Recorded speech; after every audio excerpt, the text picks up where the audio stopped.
Hey and welcome, Hammy here, and today we'll be rounding up some interesting Overwatch lore, storytelling and world building news from the last few days that may have slipped under your radar. A lot of Overwatch lore and game interesting facts, background about the game's development and more have been shared recently by both Michael Chu and Jeff Kaplan in some conferences they've been presenting at. Here we'll delve into what they discussed, what it might mean for Overwatch and the story, the interesting things they brought up about the game's development and background, and the light it shines on both Overwatch's game development philosophies and story. I'll also cover a bit of Overwatch news at the end. Bit of a new video format, do let me know your thoughts in the comments, and there are time codes in the description to skip. Firstly, let's round up the news from conferences. Now, Mr. Chu spoke at the Game Developers Conference, or GDC, over the last few days, presenting Thinking Globally, Building the Optimistic Future of Overwatch. Jeff Kaplan gave the keynote at the Design, Innovate, Communicate and Entertain. That was called How Overwatch Created a Hopeful Vision of the Future, so some similar themes there. In both of these talks, we got some nice background and insight into the world and story design process behind Overwatch, as well as the game's history. For context, these presentations were at games industry events. They're not closed, it's known full well that people will discuss them outside of that circle. Jeff's DICE presentation is available on YouTube, I'll put the link in the description and at the end of this video, and Michael Chu's is locked behind a paywall on the GDC website. As a result, just to be careful, everything that I state from Mr. Chu's talk has to be taken as not 100% gospel fact, as I'm building it from secondary sources. There's no video of his talk available, but I've cross-checked everything with a few sources, including people who were there, and given those sources in the comments below. Okay, let's get into the juicy background. Firstly, for Michael Chu's talk. He did say at the start of this talk that any date or timeline stuff discussed might be incorrect, so don't consider any of it in stone if it comes up later. So, caveat emptor for you there. The first thing that I thought was really interesting was Michael Chu talking about hero story, their creation process, and how their character can be drawn from their abilities, as it were, in the gameplay. The first thing mentioned was how the slightly contradictory depiction of Ana in the image of the Overwatch team receiving medals was a little bit of a mistake, and this has actually already been talked about by Mr. Chu on the Overwatch forums. The reason for this apparently was that the team did not yet have an old Ana design when that image was done and when the trailer was made in which it featured, the Winston Are You With Us Overwatch cinematic trailer. As a result, Ana's status and timeline hadn't been fully established by that point either. It has since been clarified that Morrison, Reyes and Ana all should look a bit older in this image. Another thing that Chu mentioned, apparently, was that all of Ana's story, besides that was teased pre-launch, like her occasional depictions, the voice line reference from Soldier 76, it was actually all created later in development, and Chu specifically discussed the story team creating her story based on how she would fit into the timeline. In particular, her conflict with Widowmaker was part of this second stage. So you can actually see from this that story development actually can come quite a lot later in the development of a hero, rather than being the thing that it's built on to start with. And this was actually supported in other ways, when Chu discussed a bit more about heroes can develop their story and character through the way in which they're designed as an actual hero. On the official forums not too long ago, Chu mentioned an answer to a question as to how heroes were conceived. They can come apparently from many different places all over the team, but they're mostly from one of three places, either art, design or story as a basis, or some combination of the above. Three different ones were mentioned. There was one which was introducing a character to fill a specific gameplay space, like an indirect fire character to go against turrets, or Bastion, which was Junkrat's purpose. They also wanted a flying rocket launcher using character, so there you go, Pharah, or Rocket Queen as she was known in development, or when they wanted to introduce a sniper support character. Other times, characters have actually come, rather than design, from an art space. Zarya and Winston were cited as being really strong art designs that were dreamed up visually that then needed stories and abilities fitting to them. Finally, there are characters that apparently come out of the story, like Soldier 76. The team wanted to have a character who could shine a light on lots of different parts of the narrative. In his case, Soldier 76, of course, and Jack Morrison are basically at the spine of the entire history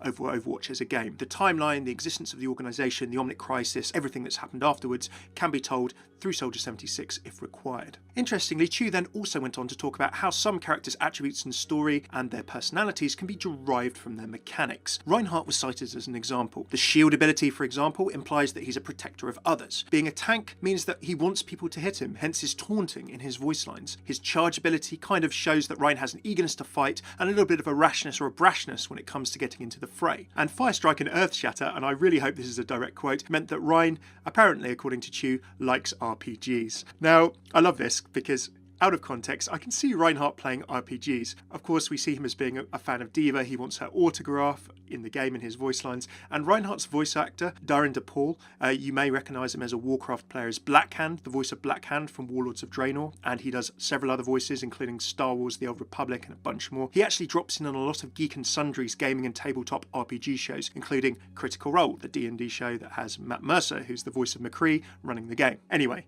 now, a major goal apparently in the design of every hero, according to Chew, is that every hero can be the hero of their own story, or every player can be the hero of their own game. As a result, characters need to have lots of characteristics that increase the chance that a player or person can connect with them. So, what would allow us to connect with a character like Doomfist? Even if there are evil guys, then we need to be able to connect with them in some way or another. Take Junkrat and Roadhog, for example. If you take a look at those two, and this was cited in the talk as well, Junkrat, he has grown up in the area of the Australian Omnium, and he doesn't remember the history beforehand. Roadhog in Mako Rutledge is a bit older, and he's seen the change of the Australian outback being destroyed when this Omnium went up, the Australian government giving the land almost as a reservation to the Omnics, and he was displaced from his home. So you've got two very different characters there. If you look at them as international criminals, causing mayhem and destruction, possibly even killing people, they certainly are. But if you delve into their backstory more, you can find these elements that make them, if not good people, then certainly slightly more understandable, slightly more relatable.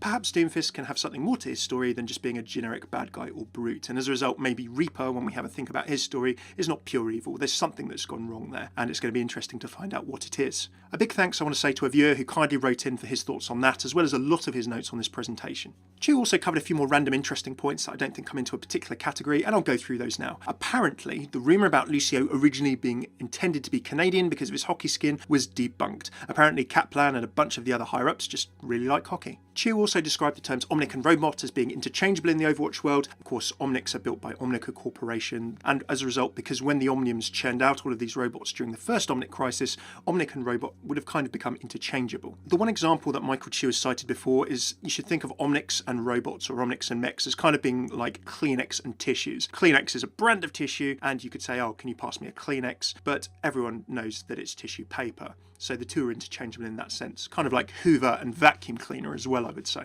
Interestingly, there was this one particular slide where Chew was discussing Pharah and the importance of family and various different relationships to her, and there was a reference of the image from Reflections. So who knows? There's lots of speculation as to whether that is Pharah's family or not. Maybe this supports it, maybe it doesn't, but we'll have to wait and see. Chew also apparently mentioned that the intent was always for Pharah's parents to be seen as a soldier and a public servant of another type. So if Anna is the soldier, then Pharah's dad, public servant, someone in authority or something similar. A lot of people have speculated that before. It'll be interesting to see if, in time, maybe we find that out. There was also some digging into the Anna Origins image, which had some interesting lore clarifications and maybe interpretations. So the image of young Pharah in Anna's Origins image with the Overwatch team, Mercy was described as being visiting from her university, rather than actually being part of the organisation yet. Timeline-wise, that makes perfect sense. A lot of people have mentioned this image as being a bit of a weird one, trying to work out how old Mercy was, how old McCree was, and similar. McCree was also mentioned as being freshly recruited into Blackwatch at this point. So again, that's all tying up. That's making a bit more sense than just the image on its own now. Now, interestingly and apparently, the image originally showed Torbjorn without and before his prosthetic eye and arm. The team actually had to specifically redo the image to swap the flesh for prosthetics. Here is the before image from the presentation. A big thanks to Inven. I'm using this under fair use. Go check out their article, link below. You can see the interesting before and after here. Finally, Chew referred to the two as of yet unnamed characters to either side of the image as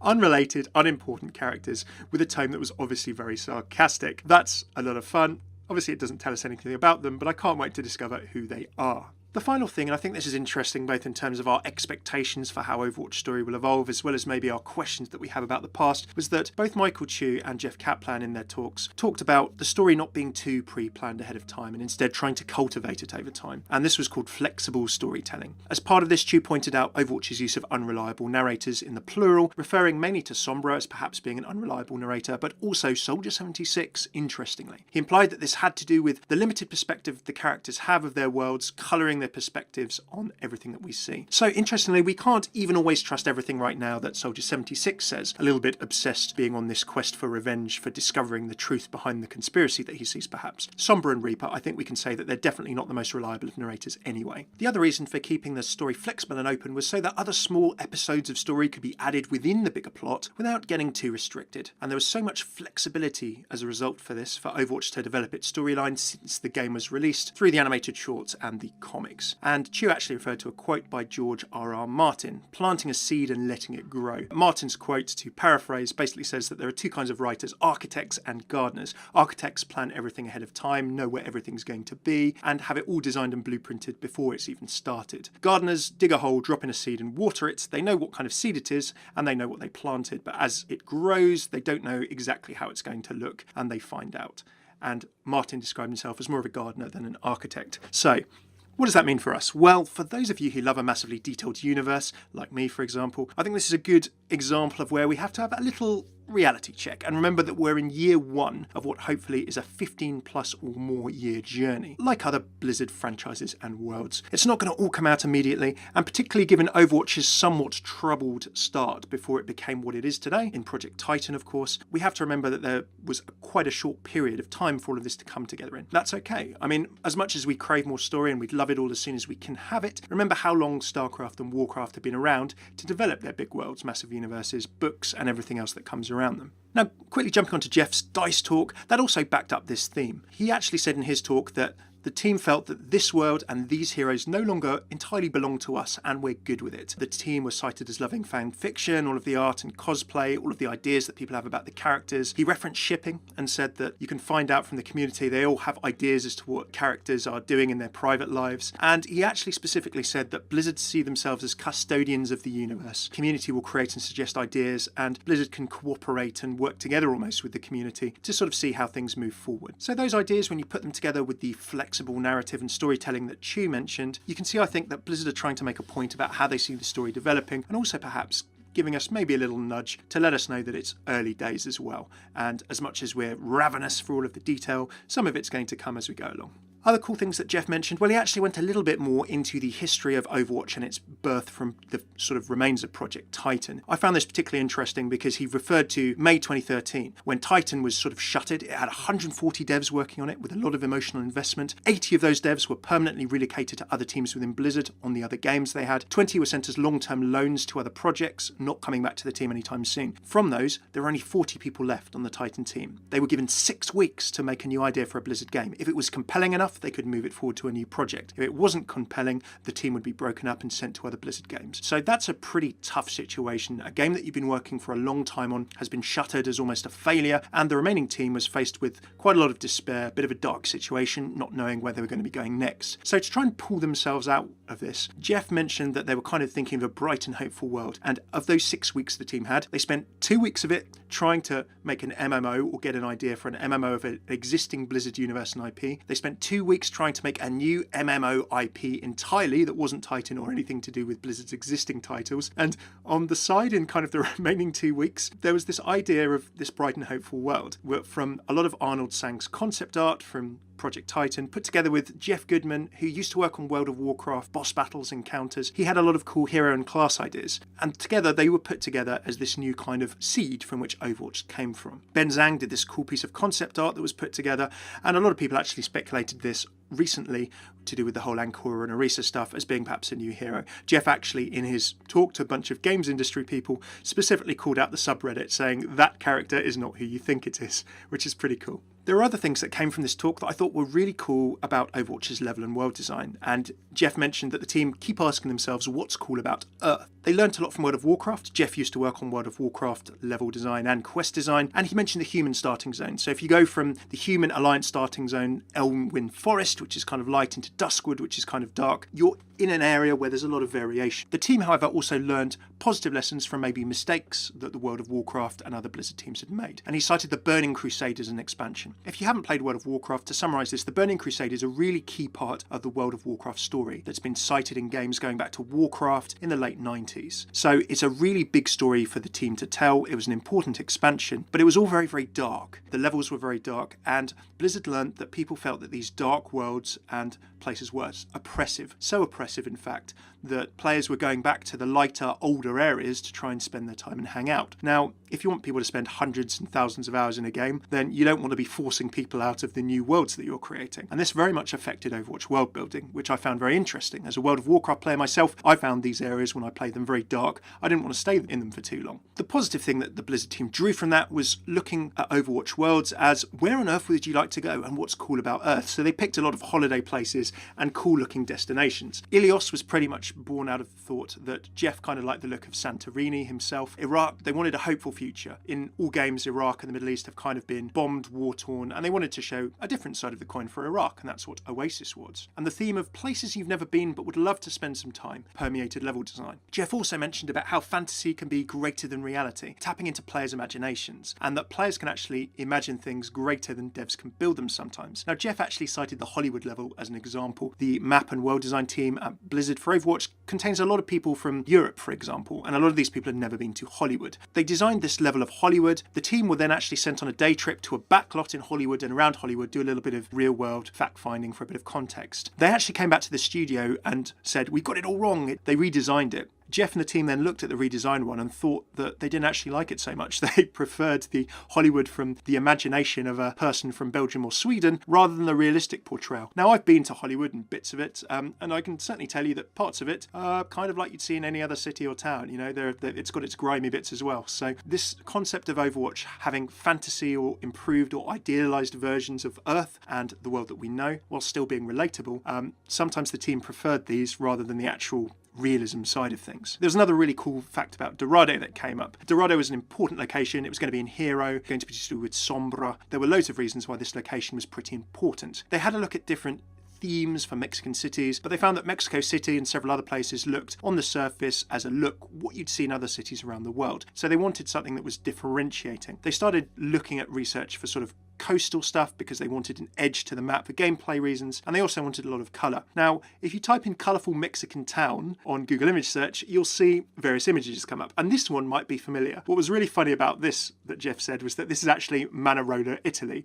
and that someone only mentioned this to the team when they'd got partway through building Dorado. So Jeff then made a joke that any Italian map is clearly going to have to be based off a Mexican city to make up for it. There you go, there's some cool bits about Overwatch's storytelling, background of the game's development and more. For my sources, the Jeff talk you can actually see on IGN's YouTube channel, I believe. Michael Chew's, I grabbed 3 different written sources. One was an in-vein article from someone who was present at the talk. The Ivory Tower Crumbles over on Tumblr, who was also present at the talk. And finally, a viewer of the channel who was also present. He sent in his notes, a big thanks to you, sir, for giving me a hand with that. Finally, let's wrap up with a few other bits of news and lore tidbits from the last few days. Well, Bastion has been confirmed as genderless, although I think a lot of us probably assume that anyway. His comic Binary, that actually takes place after Reflections in the timeline, so it's pretty much present day. Now, it's worth pointing out that on the Overwatch News blog that released this comic, it mentioned that it was shortly after the fall of Overwatch. So that little correction by Michael Chew means that Torb's in-game lines disliking Omnics are certainly up to date up until this comic. So who knows, maybe we'll see his voice lines change from now on. Maybe he'll have some interactions with Bastion as the two roam around the world, getting up to their hijinks and tricks. Symmetra was also confirmed again as being on the autistic spectrum. This was actually confirmed for you lore fans, or if you've watched this channel for a while, pretty much quite a long time ago, back in 2016, by one of the writers of the comic on Twitter. If you want to check out a review of that Symmetra comic and where it all came from, have a look at my Symmetra comic analysis below. I've done this for all the Overwatch comics. Gameplay-wise, well, Ana's nerf, where she had a big bat taken to her damage and also her healing throughput, has been part rescinded as the grenade damage and healing has been rolled back a bit on the PTR. I'm not a great Ana, I enjoy playing with her a lot. I can feel effective and live with this change without shelling loads of the biotic rifle damage out. It feels fun in PTR, but let's see where that goes. Zen's Discord through barriers has also been removed. That was on the PTR for a while. I find that quite interesting. Maybe Blizzard are finding that barriers like Orisa's barrier, Reinhardt's barrier are being shredded enough. But let's see what happens in gameplay when Orisa beta and these changes hit live. Sombra's health packs will show through PTR walls to her teammates, and Genji's Ghostblade, where his swings very occasionally register as a hit but don't deal damage, is also on the table to be fixed with no ETA. So for those of you wondering about things like next seasonal event, other things like that, remember that with Orisa's launch and all of this tinkering, there's actually a lot of work going on from the dev team, tuning the game's balance under the hood. Really good stuff. Last but not least, character bios and lore are actually going to be coming to the game sometime soon, in pieces. On the official boards not too long ago, Michael Chu mentioned that this is being worked on, they've got different ideas, and you'll probably see little bits of it coming a bit at a time in future patches. They would love us to get most of this info in the game, so they're going for it. That's a nice reaction to an oft-cited thing that a lot of people have mentioned. Big thanks for tuning in to this Overwatch News Roundup. I hope you've discovered some new things and enjoyed bits of the wider community you might not run into in your daily YouTube or news travels. Throw a like or a sub if you enjoyed, it really helps me out, and let me know what you think of the Overwatch team's few new little facts and interesting background into character, story and hero creation. Do let me know in the comments. If you're new to the channel, check out all of my regular Overwatch lore videos. You can click these playlists and videos here whether you're on mobile or on desktop now, and sub if you'd like to see more. Cheers for tuning in. I've been Hammy, take it easy.